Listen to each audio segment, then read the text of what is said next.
For months they plotted in the dark. The plan was clear.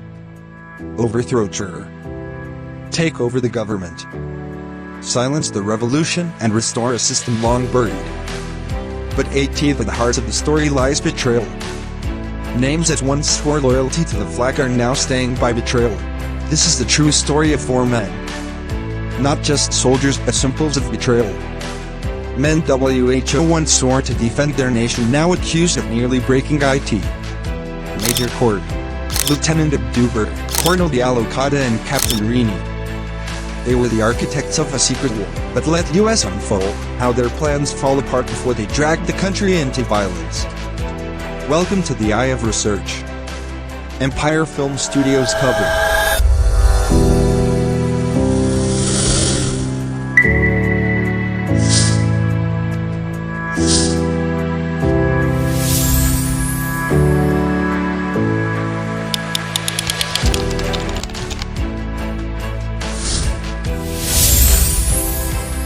It began months earlier, in hushed meetings and covert exchanges far from prying eyes. Major Corey, a disillusioned senior officer, emerged as the mastermind of the plot. He quietly reached out to like-minded soldiers and exiles, convinced that Captain Ibrahim Traoré's junta had betrayed the country's interests. By early 2025, Corey had recruited a small circle of co-conspirators, each with a specific job in the secret plan.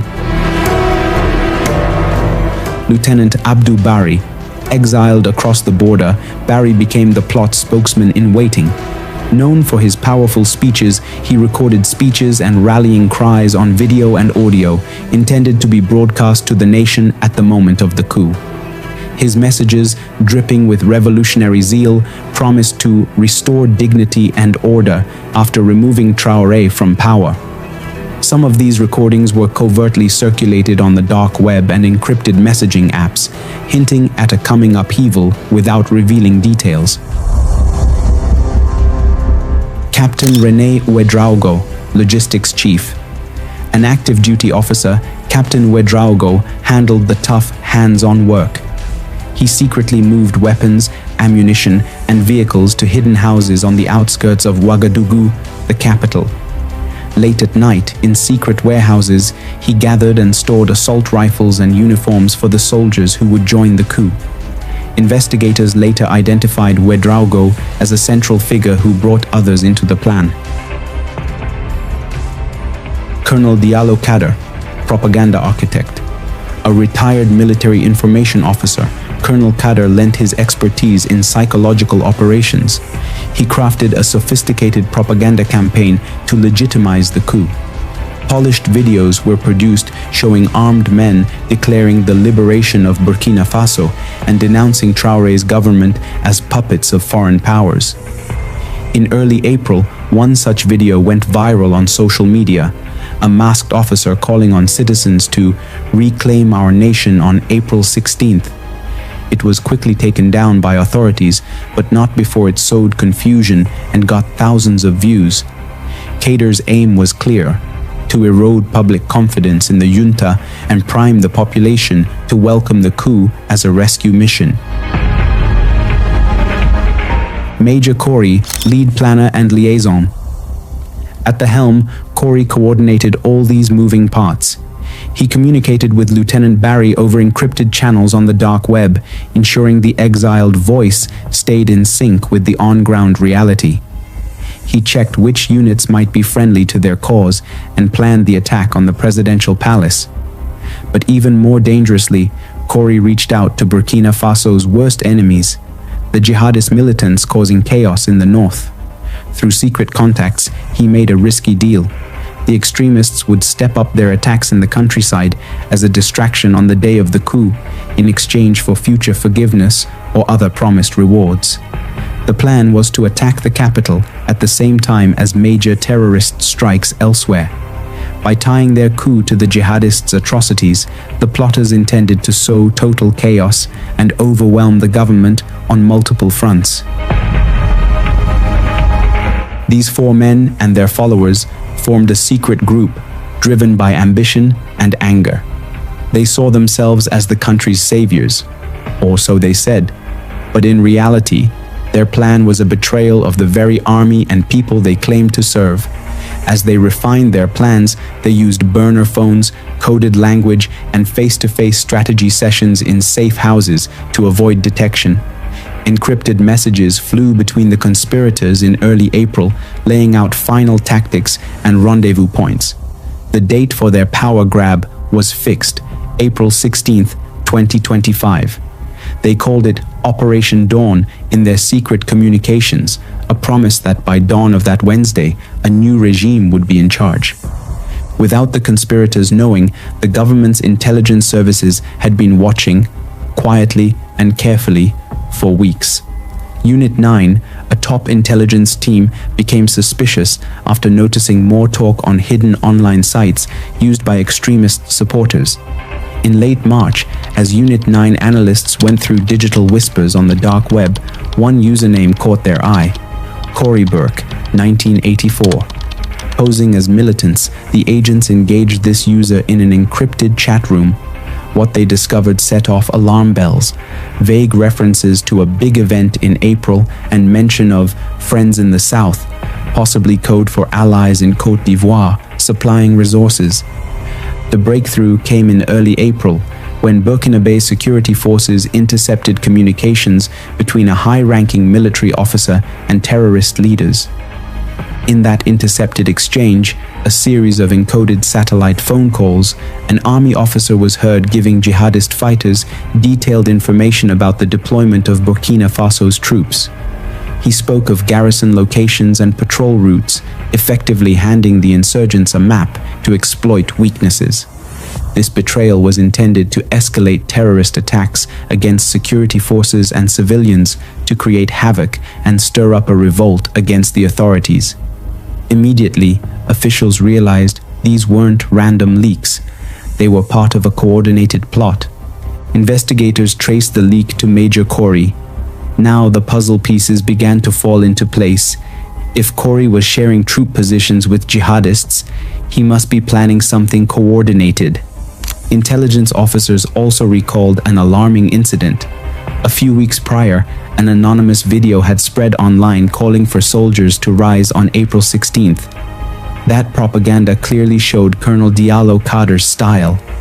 Could it be that disparate signs, the video, the leaked information, and the rumors of soldiers talking about rebelling in the barracks were all connected? By April 10th, Unit 9 was convinced a coup was about to happen. The government of Captain Ibrahim Traorè moved with urgent secrecy. Traorè, only 34 and himself risen to power via a coup in 2022, had been through multiple scares of destabilization. He called a midnight meeting with his top security advisors at the presidential lodge. There, the head of Unit 9 laid out the evidence: intercepts, informant tips, and surveillance reports mapping out the conspirators' network. On a board, they marked the key names: Major Corey, Colonel Kader, Captain Ouedraogo, and a mysterious Lieutenant Barry believed to be operating from abroad. Traoré's face grew stony. To think that current and former soldiers under his command were working with terrorists to bring down the government was a clear reminder of how broken loyalties had become. The president gave a single directive: stop the plot at all costs before April 16th. Unit 9 and special military units dubbed Groupe d'Intervention mobilized a plan of their own, an early move to shut down the coup before it started. They codenamed it Operation Nightfall. Its execution date, April 15th, 2025, the eve of the planned uprising. As dusk fell on April 15th, most of Ouagadougou was unaware of the storm brewing beneath the surface. But in government safe houses and barracks, loyal soldiers put on tactical gear and checked their weapons. In complete secrecy, several teams spread out across the city, working together to arrest the plotters all at once. Shortly after 11 p.m., the first strike came. A convoy of plain military trucks surrounded an ordinary-looking warehouse on the eastern edge of the capital. This was one of Captain Ouedraogo's arms depots, identified through days of surveillance. When the security forces broke through the metal doors, they found a pile of evidence: crates of AK-47 rifles, grenades, radios, and stacks of camouflage fatigues with no unit insignias, the tools of a planned assault. Gathered around maps and satellite photos in a corner were 3 junior officers loyal to the plot, shocked by the sudden raid. They surrendered without a fight.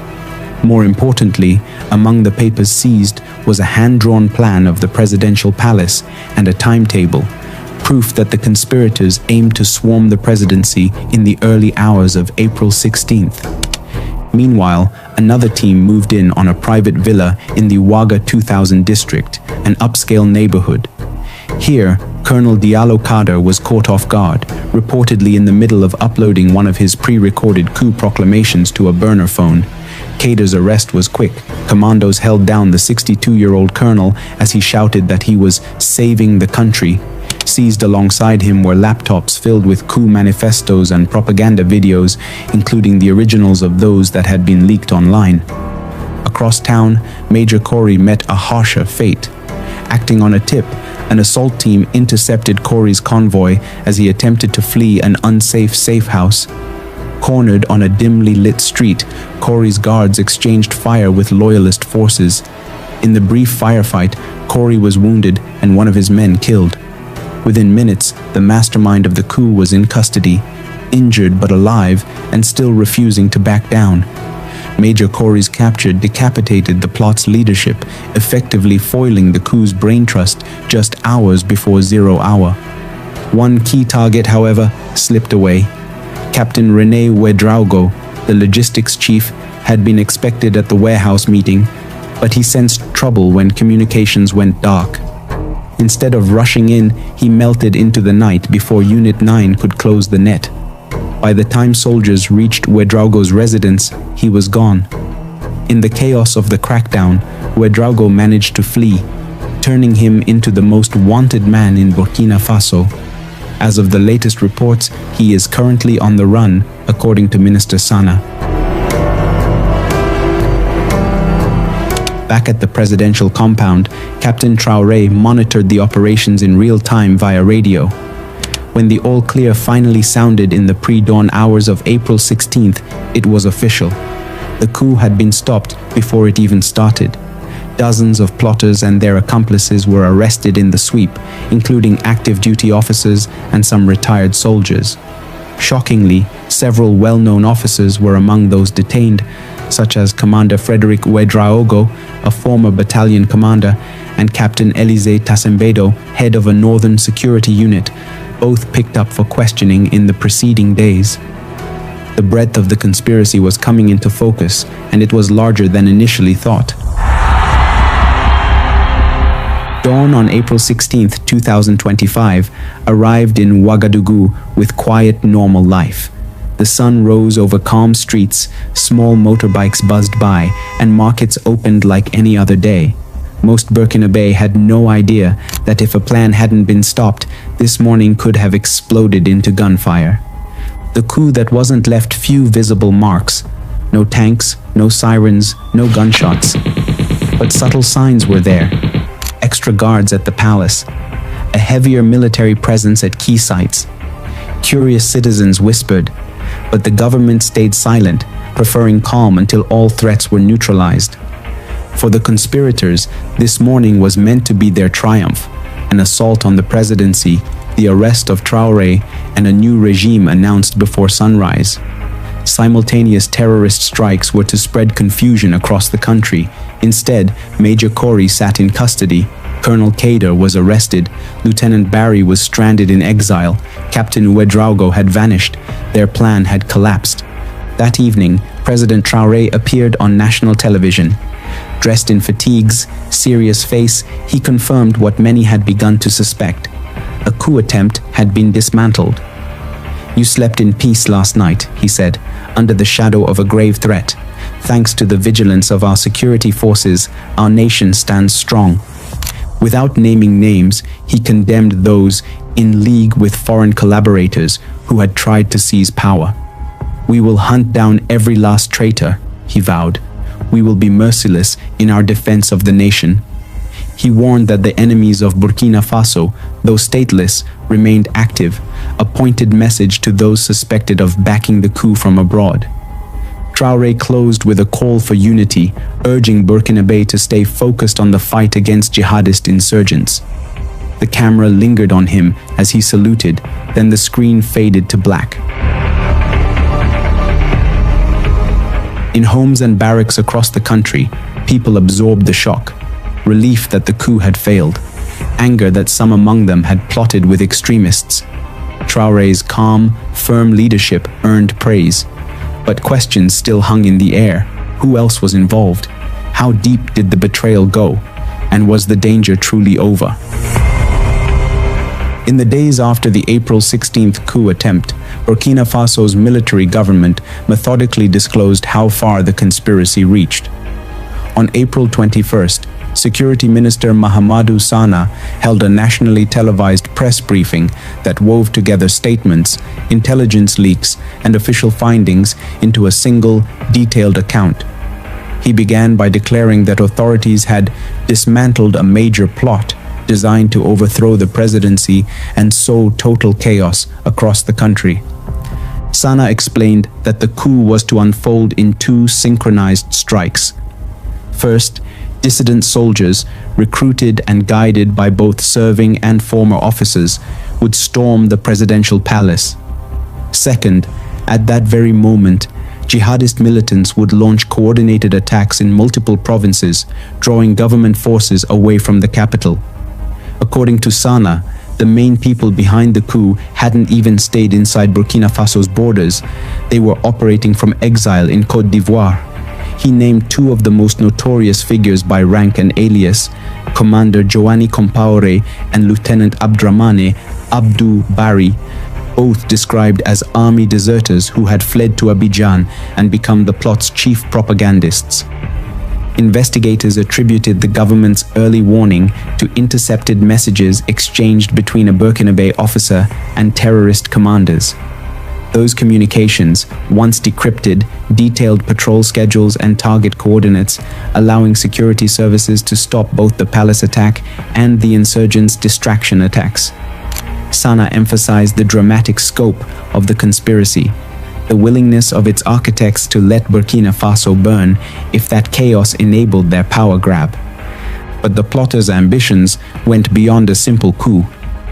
Sana explained that they had tried to win over religious and traditional leaders, asking them to use their influence to convince soldiers and civilians to join them. Signed documents found in the conspirators' safe house revealed a shocking plan to set up a new government that would ask for help from foreign powers, basically putting parts of Burkina Faso under outside control. In Sana's words, this would have meant giving away parts of the country's independence in exchange for protection from outsiders, something he called the ultimate betrayal of the nation.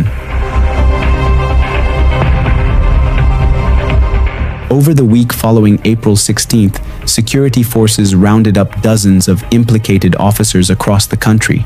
Some apprehended at military posts, others intercepted at border crossings. Courts-martial loomed for those detained, though Sana withheld details on any civilian collaborators. The trouble shook trust inside the army. Fired commanders and their suspected allies were looked at with suspicion, and President Ibrahim Traorè quickly changed key leadership positions to close any security gaps.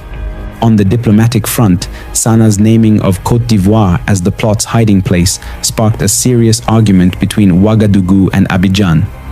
Accusations that Ivory Coast sheltered the coup's leaders reopened old wounds from a similar dispute in September 2024 and threatened to cause a full-blown diplomatic crisis.